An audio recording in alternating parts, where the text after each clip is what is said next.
Fantômes, esprits, amérantes, zombies, peut-être parce qu'on ne sait pas bien les définir, ils ont attiré notre curiosité. Et il faut bien le dire, la curiosité de l'équipe des matins du samedi est sans limite, surtout qu'en cet automne, les objets culturels qui leur sont consacrés sont légion. J'en cite quelques-uns. Au cinéma, Beetlejuice de Tim Burton continue de nous hanter. Le musée d'art et d'histoire du judaïsme nous raconte le D-Book, cette âme errante qui prend possession d'un vivant dans la culture populaire juive, ou encore la traduction en français récente des histoires de fantômes de la romancière britannique Janet Winterson. Pourquoi ces spectres continuent-ils de nous inspirer, de nous effrayer, de nous séduire, de nous interroger? On en parle ce matin avec Grégory Delaplace. Bonjour. Bonjour. Vous êtes anthropologue, directeur d'études à l'École pratique des hautes études et auteur de ce livre qui vient de paraître aux éditions du Seuil, La voix des fantômes quand débordent les morts. Et on verra bien sûr avec vous ce que veut dire le terme déborder dans ce titre. Face à vous, Philippe Charlier, bonjour. Bonjour Nicolas. Vous êtes médecin légiste, archéologue et anthropologue. On va revenir sur ces trois fonctions. Directeur du laboratoire anthropologie, archéologie, biologie et commissaire d'une exposition qui débute mardi prochain, le 8 octobre, au musée du Quai Branly Jacques Chirac. Exposition intitulée Zombie, la mort n'est pas une fin, point d'interrogation. On y reviendra évidemment également. D'abord, est-ce que vous aussi, vous avez l'impression que l'on s'intéresse de plus en plus aux spectres et aux esprits? Est-ce que c'est un sujet qui préoccupe de plus en plus nos sociétés? Philippe Charlier, pour débuter. Eh bien, dans les trois champs disciplinaires que vous venez de citer, la médecine, l'archéologie et l'anthropologie qui nous réunissent ce matin, c'est vraiment un sujet qui fait florès, un sujet qui intéresse, probablement parce que d'abord il y a une floraison, une efflorescence de séries, de livres qui en parlent, donc les médias, la télévision notamment, sont vraiment entretiennent ou sont peut-être même à l'origine de cette curiosité vraiment exponentielle. Il y a aussi autre chose, c'est la mort qui nous entoure de plus en plus, dont on parle de plus en plus. Il suffit d'avoir écouté le journal quelques minutes avant notre prise de parole, de lire la presse, et puis également les épidémies, l'épidémie de Covid qui nous a touchés récemment, avec le fait d'avoir énoncé chaque soir le nombre de morts, qui était un nombre pas forcément très augmenté par rapport à la normale, sauf que là, il était dû à une cause bien particulière, mais on n'a pas l'habitude d'égrener le nombre des morts. Et cette proximité de la mort, cette mort non pas voisine, mais vraiment face à nous en permanence, nous interroge vraiment dans différents champs disciplinaires. Moi, j'ai plein de personnes à l'Institut médico-légal qui veulent voir à quoi ressemble une autopsie, savoir ce qu'est la mort en tant que phénomène, entre guillemets, physiologique, et également ce qui se passe après, à chaque signature d'ouvrage, à chaque rencontre. C'est quoi la mort? Qu'est-ce qui se passe? À quoi on ressemble? Et surtout, il y a quoi après? Alors ça, c'est la question à laquelle on ne peut pas répondre, sauf peut-être les anthropologues. Et peut-être Grégory Delaplace d'ailleurs nous dira tout à l'heure, vous aussi vous avez cette impression-là, ou alors c'est plus qu'une impression et c'est vraiment voilà, quelque chose de palpable. Oui, vraiment, c'est quelque chose de palpable dans nos sociétés. Hem, Est-ce que c'est ancien? De quand ça date? C'est plus difficile de répondre à cette question. Il y a une spectralité ambiante aujourd'hui qui fait que, on s'intéresse aux fantômes. On a le sentiment peut-être de vivre dans une époque un petit peu hantée par les guerres, en effet, dont on fait l'expérience, tous les jours. On est en guerre, la guerre est là. On vit aussi, on a sans doute souvent à raison, le sentiment de vivre dans des ruines écologiques, des ruines économiques. C'est une expérience assez forte en ce moment, d'être dans une espèce d'incertitude de ce qui se passera dans les 5 ans à venir. Ça fait longtemps que ça ne nous est pas arrivé. Donc il y a quelque chose d'assez spécifique dans notre époque. Il y a une spectralité particulièrement intense. Mais ça va un petit peu à l'encontre de cette idée qui circule souvent et qui m'a jamais vraiment beaucoup convaincu, qu'il y aurait un tabou de la mort dans nos sociétés et que c'est quelque chose qui serait complètement relégué et tout ça. Alors c'est vrai que le cadavre est de plus en plus à l'hôpital, de moins en moins à la maison, mais ça va pas forcément avec une sortie de la mort du champ social, au contraire. Alors, parmi vos travaux, Grégory Delaplace, il y a les rituels funéraires, notamment en Mongolie, mais plus généralement, vous avez travaillé sur ces rites funéraires. À quoi ils servent, ces rites funéraires? Puisqu'on dit que la mort est omniprésente et qu'on n'a pas peur de s'y confronter, en tout cas de la voir ou de l'aborder. À quoi ça sert? Alors, c'est vrai qu'on va être amené à poser beaucoup de questions compliquées aujourd'hui. Ça, c'est une question assez simple. C'est une question sur laquelle l'anthropologie sociale s'est penchée depuis ses débuts. C'est, en effet, quel est l'usage des rituels funéraires? Les anthropologues sont assez mauvais pour répondre au pourquoi, mais en tout cas, ils savent très bien explorer le comment. Et le comment des rituels funéraires, c'est comment on place les morts, comment on leur donne un rôle dans la société des vivants. Alors, on peut se prendre à les comparer de différentes manières. On peut dire que les rituels funéraires servent à entretenir une mémoire des morts, de façon à l'instaurer comme un partenaire de relation dans la société des vivants, encore une fois. Ou on peut dire aussi que les rituels funéraires, un petit peu partout, développent des dispositifs variés pour les oublier, pour opérer un détachement qui est nécessaire à ce que la société des vivants, encore une fois, des parents endeuillés puissent poursuivre, rester du côté de la vie, plutôt que de se porter complètement du côté de la mort. En fait, c'est toujours un petit peu des deux. Donc, ça pourrait empêcher la comparaison. Les rituels funéraires, un peu partout, servent à la fois à se souvenir et à oublier. Où est-ce qu'on va avec ça? Donc, une proposition qu'on peut faire, c'est de dire en effet que un petit peu partout, les rituels funéraires, ils ont pour vocation de façonner le mort comme un partenaire doté de certaines compétences, un partenaire qui permettra de contribuer à la reproduction de la société des vivants, des hiérarchies, des besoins, et de tout ce qui sert en fait à la vie en communauté. Donc les rituels funéraires seraient des dispositifs d'éducation qui visent à faire des morts un certain type de personnes. C'est ça, vous dites, il faut trouver une place, pour les morts, pour les défunts et il faut les éduquer. Être mort, ça s'apprend. Qu'est-ce que ça veut dire? Mais ça veut dire que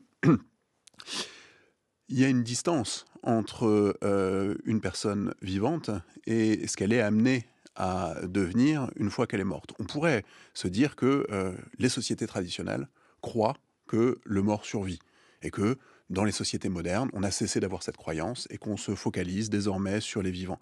Or, c'est un faux semblant, c'est pas vrai.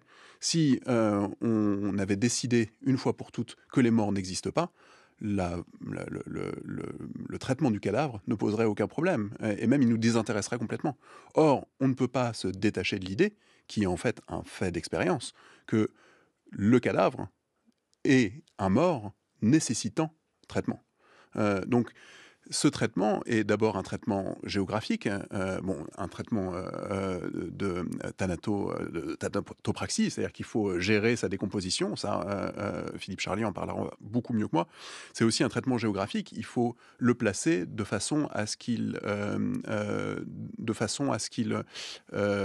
comment dire, de façon à ce que architecturalement, Oui. il ait une place. Ouais. D'ailleurs, Pardon, vous je me répète. expliquez, vous revenez notamment sur le traitement des morts au Moyen Âge et vous expliquez la géographie Voilà. des cimetières. Au début, ils sont tous, les morts, tous mis dans une même fosse, tout près de l'église, tout près où tout le monde se réunit en permanence, justement pour être à proximité des défunts et des ancêtres. Et puis, au fur et à mesure, on va les éloigner, leur donner une tombe individuelle et effectivement traiter, d'ailleurs, de manière différente le cas des morts. Sur ces rituels, vous aussi, Philippe Charlier, c'est une question qui vous interroge, j'imagine, mais que dans votre travail sur les zombies, c'est une question qui est effectivement très importante. En fait, la mort est un moment où le mal gagne et c'est un moment où survient le chaos dans cet ordre qu'on essaye de maintenir en permanence dans la société, quelle qu'elle soit. Et pour que l'ordre gagne sur le chaos, il y a justement les rituels, pour qu'on ne soit pas désemparé, pour qu'on sache exactement quoi faire. Tout est un petit peu cérémonialement organisé et c'est vraiment ce à quoi servent les rituels. Et comme le dit Grégory, les rituels funéraires sont là pour les vivants et contre les morts assez souvent parce que, ils représentent une relative dangerosité. Pas forcément sur le plan, sanitaire, là on a vraiment une vision qui est pasteurienne dorénavant, mais en tout cas c'est, quelque chose qui peut éventuellement être associé au mauvais œil, à un danger de contagiosité, de transmission de mort et donc les rituels sont là pour éviter que la mort ne gagne trop de terrain et qu'on sache exactement quoi faire, qu'on ne soit pas désemparé. Donc on prie, hem pour les vivants et quand même un tout petit peu contre les morts pour qu'ils tiennent leur place, comme Grégory le disait. Les morts à leur place, les vivants à la leur, une porosité entre le monde des vivants et le monde des morts à certains moments par certains rituels, mais pas trop. Et les zombies en sont en effet un très bon exemple. Les zombies sont cet exemple même de la porosité voulue, créée d'ailleurs par un rituel entre le monde des vivants et le monde des morts. Alors, oubliez tout ce que vous avez appris, si je peux me permettre, autour des zombies de Hollywood, de Walking Dead, de I Walked with a Zombie, et cetera. Ça, c'est vraiment le zombie qui est hollywoodien, qui est plus une métaphore artistique et Mmh. cinématographique de mort contagieuse, justement. Et c'est même d'ailleurs un mélange des genres entre les vampires, les loups-garous, peut-être même un peu les fantômes et le zombie originel, car le zombie originel, il vient de Haïti. Et le zombie vraiment classique, typique, on parle là-bas de zombie cathédrale ou cardinal, c'est un individu qui fait le mal dans la société haïtienne. Un individu qui principalement vend une terre qui ne lui appartient pas. Ce qui est, dans ce pays, avec ce contexte, avec un passé d'esclavage extrêmement fort et prégnant qui a vraiment fait les fondations de cette communauté, et surtout la première république moderne au monde, à la fin du XVIIIe siècle, vendre une terre qui n'appartient pas est vraiment quelque chose de grave. Et quand ces gens se rendent compte qu'il y a un individu qui fait le mal de ce style-là, ça peut être aussi un criminel, un assassin, un voleur, un violeur, un capteur d'héritage, soit on se tourne vers un tribunal classique, tribunal de Port-au-Prince par exemple, ça prend du temps, c'est compliqué. Soit on se tourne vers une société qu'on pourrait dire anthropologiquement coutumière, donc une société secrète qui est en marge de la culture et de la religion vaudou, notamment la société secrète Bizango, qui 7 fois de suite va juger l'individu face à des objets rituels dans un contexte particulier et qui va ensuite le condamner à une peine pire que la mort, être drogué, enterré vivant, ressorti de terre quelques heures plus tard, et il va vivre une vie d'esclave. Les anciens esclavagisés, comme disait Lila d'Esquiron, les anciens esclavagisés reproduisent sur ces gens qui ont fait le mal une nouvelle forme d'esclavage. Sauf que maintenant, ce sont les mauvais qui sont esclavagisés et non pas les innocents du 16e, 17e, 18e siècle. Le zombie, donc, ce n'est pas véritablement un mort, ce n'est pas un mort-vivant non plus, C'est un faux c'est mort. un faux mort. C'est un faux mort, mais avec toutes les séquelles, à la fois physiques et psychologiques, que vous pouvez imaginer. En fait, c'est un vrai mort, mais pas biologique. Il est en mort sociale. Il n'y a pas que la mort biologique, la mort réelle et constante.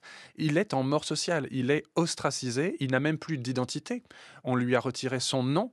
Il ne s'appelle plus Grégory de la Place. On lui donne un autre nom. Non, non, rassure-toi, Grégory, il n'y a pas de souci. Pas de Non, non. zombification dans ce studio, Voilà, s'il vous non, plaît. non, c'est important, on lui donne vraiment un autre prénom, comme les esclaves du temps jadis. On le drogue également un peu pendant toute sa deuxième existence, si on peut dire, en le privant de sel, en le nourrissant par terre sur une feuille de bananier. C'est vraiment un esclave 2.0, si on peut dire.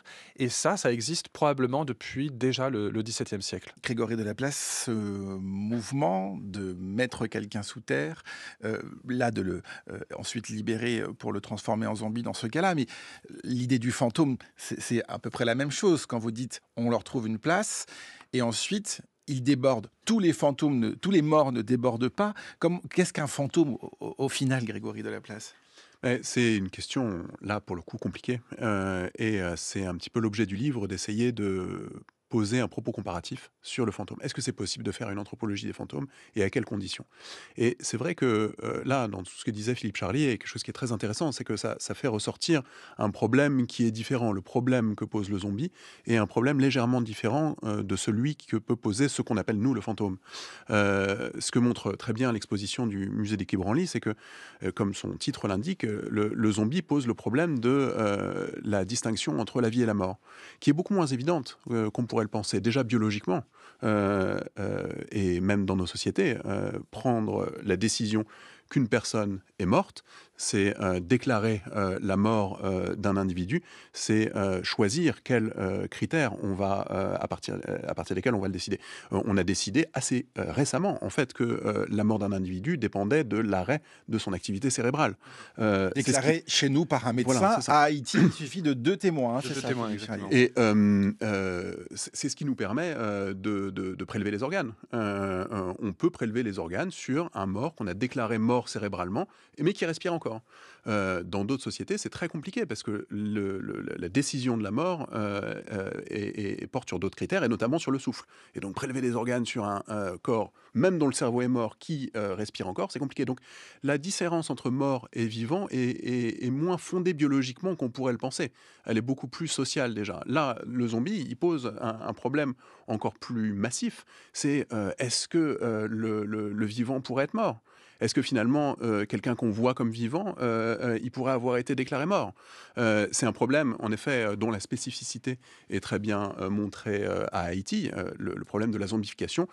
L'hypothèse qui est explorée dans cette exposition, c'est qu'elle dépend du croisement de trois imaginaires. Un imaginaire toxicologique, Il y a un empoisonnement, une voilà, substance qu'on donne à ces personnes. un imaginaire cosmologique sur les devenirs possibles des morts et des revenants, et un imaginaire politique autour de l'histoire de l'esclavage. Et c'est ça qui crée cette spécificité de la zombification. Mais cette spécificité, en fait, croise des problèmes qui se posent différemment ailleurs. Le fait que des morts puissent être en fait vivants, c'est quelque chose qui terrifie nos sociétés occidentales, européennes du 19e siècle. Vous savez, il y a des dispositifs qui sont trouvés pour que les morts puissent signaler à l'extérieur de leur tombe qu'en fait, ils ne sont pas morts et on les aurait enterrés par mégarde. Par exemple?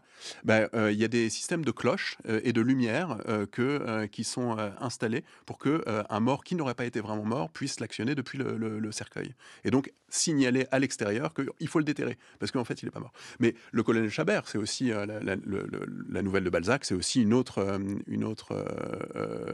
élaboration autour de ce problème. Et juste pour finir, le problème du fantôme, c'est un problème un petit peu différent. Et c'est un problème qui s'aborde assez mal par la traduction. C'est-à-dire traduire fantôme dans notre langue, savoir qu'est-ce qui peut être traduit par fantôme, c'est compliqué. Ce que pose comme problème les fantômes, c'est justement par rapport à cette ambition d'éduquer les morts pour qu'ils deviennent un certain type de personnes, ben, il n'y a pas de garantie que les morts se plient à ça. Et certains morts, en effet, débordent les cadres qui sont prévus pour les accueillir dans l'au-delà.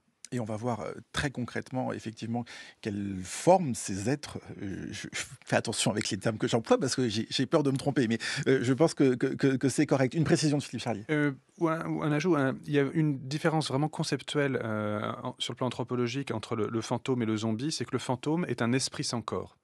Et le zombie s'y oppose radicalement puisque c'est un corps sans esprit. Et on a vraiment dans cette porosité entre le monde des vivants et le monde des morts, et cette définition très difficile et délicate à définir la mort. Moi-même, en tant que médecin, parfois on a du mal à être sûr et certain qu'une personne est morte, y compris en pratique médico-légale, y compris jusque sur la table d'autopsie. Mais cette différence entre esprit sans corps et corps sans esprit, je pense que c'est vraiment une notion qui est assez fondamentale, même s'il y a quelques exceptions. Dans le monde du spiritisme au 19e siècle, on demande à certains fantômes de se matérialiser, tantôt en cire, tantôt en plâtre, tantôt par d'autres moyens. Donc voilà, même les ectoplasmes notamment. Donc voilà, même les définitions sont un tout petit peu relatives. Et vous voulez dire que quand vous arrivez dans la salle d'autopsie, parfois vous vous demandez si la personne qui est sur la table est vraiment morte? Deux fois dans ma pratique, j'ai failli avoir une autopsie de personnes qui avaient été mises vivantes dans le réfrigérateur quelques heures auparavant. Oui, parce qu'il y a ce qu'on appelle des états de mort apparente. On a décrit le colonel Chabert, et puis il y a un traité du XVIIIe siècle qui est vraiment un best-seller à l'époque, qui s'appelle le traité des enterrements précipités, un recueil d'à peu près 300 histoires, anecdotes contemporaines de l'auteur, qui raconte comment des gens ont été enterrés vivants, ont fait du bruit, on dit qu'ils mâchonnaient comme des porcs, fermez les guillemets, à l'intérieur de leur cercueil. Et bien encore maintenant, on n'a pas forcément un électroencéphalogramme, on n'a pas forcément une IRM ou un scanner cérébral avec injection de produits de contraste pour être sûr et certain que la personne est vraiment, véritablement, totalement morte. Les points communs entre les zombies et les fantômes, peut-être pour résumer, c'est cette fausse image d'abord qu'on a d'eux, cette peur qu'ils suscitent, aussi la croyance dont ils proviennent. Et là, vous allez peut-être pouvoir me dire un mot là-dessus, mais surtout, euh, on vit à leur côté. À Haïti, encore aujourd'hui, puisque c'est une pratique qui est tout à fait contemporaine, on vit à côté de ces zombies. Grégory Delaplace, aujourd'hui, on vit à côté des fantômes aussi. Oui, il y a assez peu de sociétés humaines qui arrivent à complètement annuler la possibilité que les morts reviennent. Il y a des sociétés qui l'espèrent. Il y a des sociétés dont les conceptions de l'au-delà, les conceptions des relations avec les morts sont fondées sur la possibilité pour ces morts de revenir demander des choses. Vous avez parlé de l'Europe médiévale chrétienne tout à l'heure. C'est une des cultures dans lesquelles le retour des morts est souhaité. Parce que c'est pratique. Si les morts reviennent pour nous demander ce dont ils ont besoin, on peut les satisfaire. Et on peut, du coup, organiser des bonnes relations fondées sur des échanges bien réglés entre vivants et morts. Donc le fantôme peut être tout à fait pratique, peut être tout à fait utile.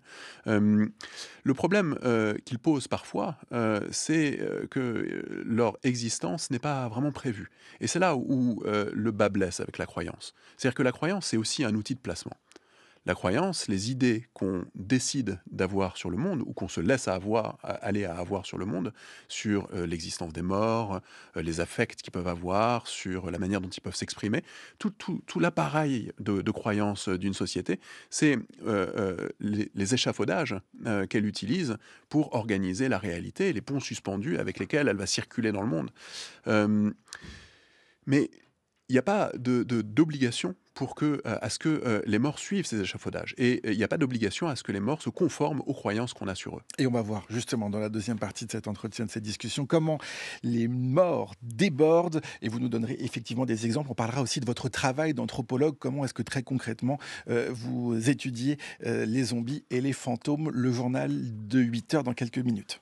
Nous poursuivons notre discussion sur les zombies, corps sans âme, et les fantômes, âme sans corps, comme le disent nos invités, notamment cette phrase que j'ai volée à Philippe Charlier, qui est toujours avec nous, médecin légiste, archéologue, anthropologue, directeur du laboratoire Anthropologie, Archéologie, Biologie et commissaire de l'exposition Les zombies. La mort n'est pas une fin, c'est au musée du Quai Branly Jacques Chirac à partir du 8 octobre prochain.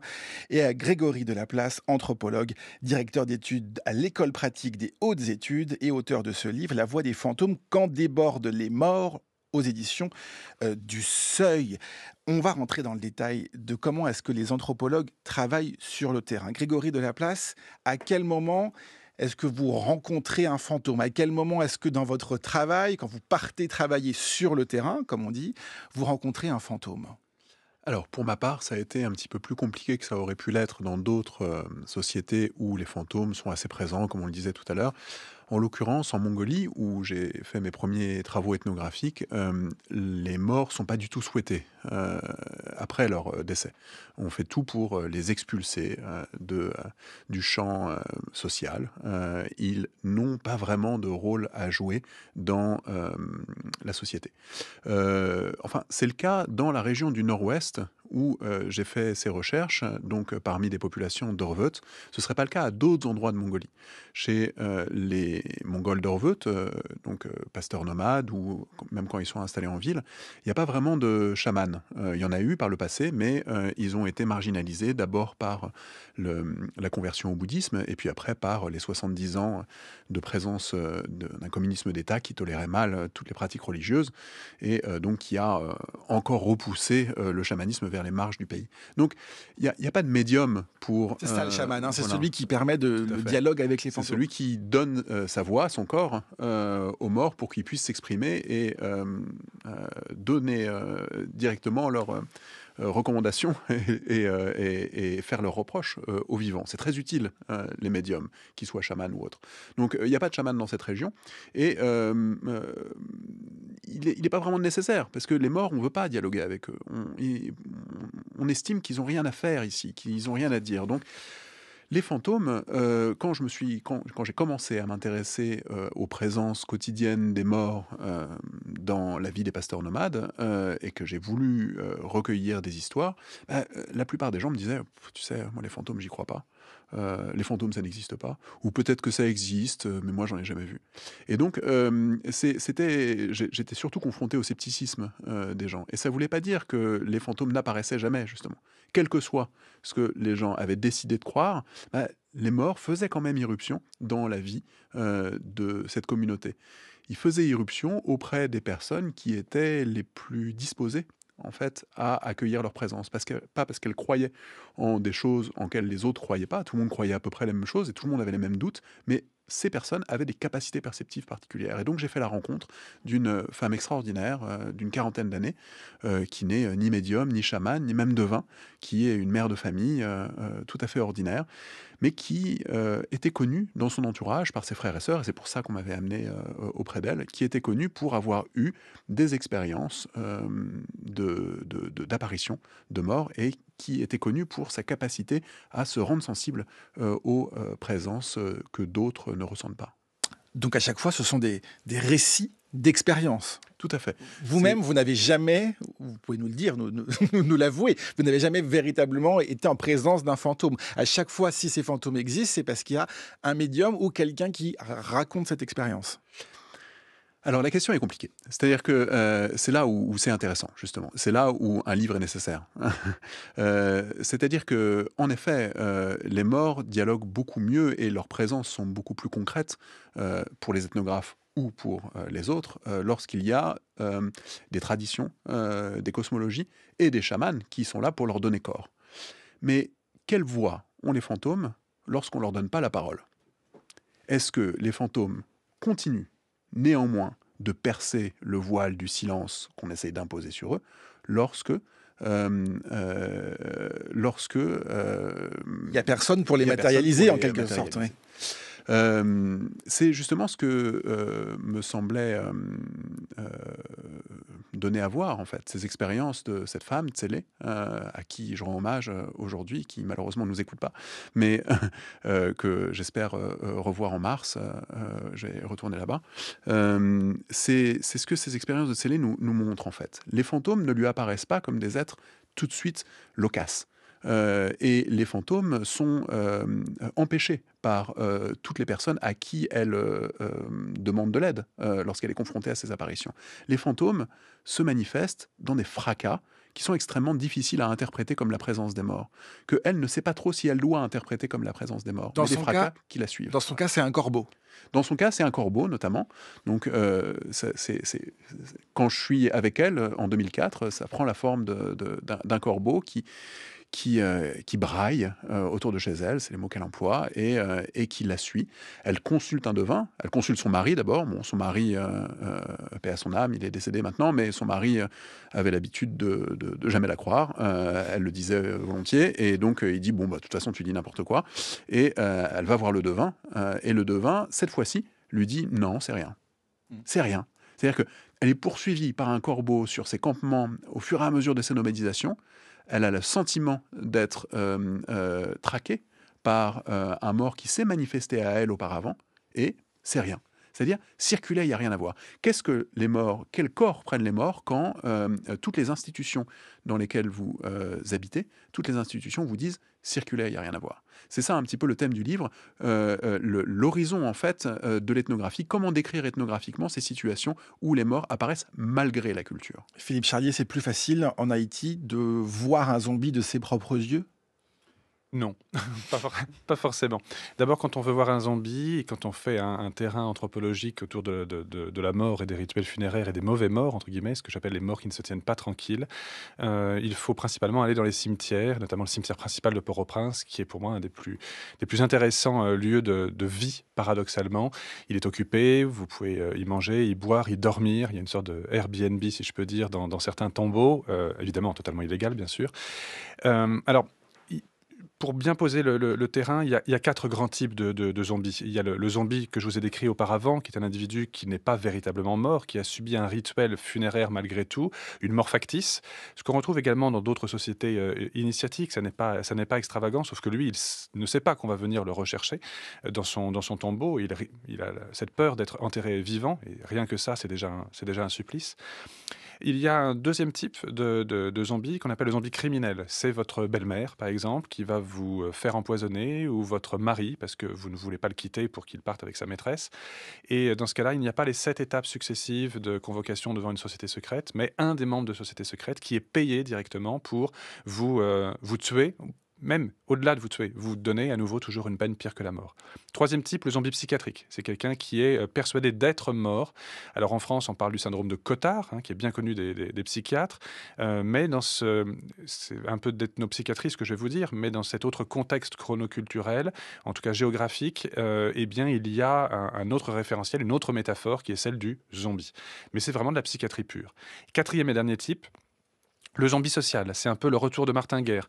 Un homme est seul, isolé, parce qu'il a perdu toute sa famille après une catastrophe, une révolution, que sais-je.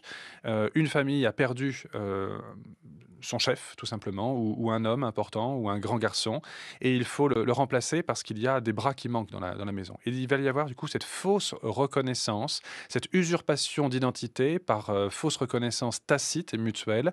Et la métaphore à nouveau qu'on va utiliser, c'est celle du zombie pour expliquer que il ressemble pas trop, il a un peu changé. Oui, c'est normal, il a soupé avec Baron Samedi et Grande Brigitte, qui sont les dieux des morts. Et du coup, quand on veut en rencontrer, on va à l'hôpital psychiatrique, on va dans une maison avec cette aura, entre guillemets. On ouvre les pages du Nouvelliste le matin vers 4 heures du matin quand on se réveille, donc voilà, plutôt que les matins de France Culture, pour lire les nouvelles. Et assez souvent, oui, il y a des histoires de zombies qui sont racontées parce que ça fait florès. Ou alors, dernier épisode, moi j'en ai vu un une fois, c'est une photo qui est présentée dans l'exposition au Quai Branly Jacques Chirac. Vous avez essayé de le photographier? J'ai essayé de le photographier et c'est bien Pas là. qu'un peu, hein. Pas qu'un Vous peu. Ouais, ouais. déclenchez l'appareil photo une centaine de fois. Je l'ai mitraillé. Enfin, on a l'habitude, en tant qu'anthropologue, de mitrailler, de prendre plein de photos, etc. Et il n'apparaît pas, en fait, sur les innombrables photos que j'ai pu prendre. Alors, soit je suis un mauvais photographe, et honnêtement, c'est totalement possible, il n'y a pas de souci là-dessus. Soit, voilà, c'est un peu... est-ce que c'est un peu comme le corbeau dont parlait Grégory à l'instant. C'est une part d'incompréhension, tout simplement. C'est une part peut-être de mystère pour vous, à vos yeux. En tout cas, pour moi, c'est quelque chose que je n'arrive pas à comprendre. Mais quand j'en ai parlé avec mes informateurs, quand j'en ai parlé avec mes collègues également, et puis avec des vaudouisants, donc des adeptes du vaudou haïtien, des initiés, c'est la preuve même que ce zombie, quel qu'il soit, principalement le premier et le deuxième type, c'est-à-dire celui pour lequel il y a eu une action magique qui a été faite, parce que c'est pas que des produits, il y a aussi une action magique, il y a aussi des sortilèges, il y a aussi un accompagnement métaphysique, c'est la preuve que, je cite, le zombie était toujours sous influence. Il n'avait pas été désombifié par la mort de son beau corps, celui qui l'a concrétisé. Il était toujours sous l'influence de drogue et de magie, ce qui, d'après eux, a empêché l'impression photographique, quelque chose qu'on observe également dans d'autres cultures, notamment chez les sadhus en Inde ou au Népal. Certains collègues anthropologues me disent que les sadhus ont jeté un sortilège sur la machine et qu'ils n'apparaissent pas sur la photo, mais il y a une grosse tache rouge à la place ou ce genre de choses. Puisque vous parlez de cette photo, je vais donner la parole à Grégory Delaplace. Quelle est justement la place de l'incompréhension dans votre travail? Et là, je vous montre une photo qui est aussi dans votre livre, La voix des fantômes quand débordent les morts. C'est la photo qui s'appelle La jeune femme au bouquet. Qu'est-ce que nous montre cette photo? Alors c'est une image en effet qu'on a du mal à identifier d'abord. On ne sait pas trop en présence de quoi on se trouve. La légende nous aide. Je l'ai tiré d'un livre qui rassemble des photographies posthumes. Les auditeurs, les auditrices sauront sans doute qu'il y a une période assez tôt après l'invention de la photographie où on a l'usage de photographier les morts. Donc là, c'est un portrait d'une jeune femme qui est allongée dans un lit, la tête posée sur un oreiller. Elle a les yeux grands ouverts, elle nous regarde et il y a un bouquet de fleurs posé sur elle. Très belle description, en effet, c'est exactement ça. Et on est un petit peu déstabilisé, on est en train de lire un livre, de consulter un livre sur les fantômes, en l'occurrence, mais moi, en le trouvant, j'étais en train de consulter un livre sur les photographies posthumes, et cette femme n'a pas l'air d'être morte. La légende dit pourtant jeune femme morte avec un bouquet. Alors dans le livre il y a aussi des photographies de femmes et d'hommes sur leur lit de mort.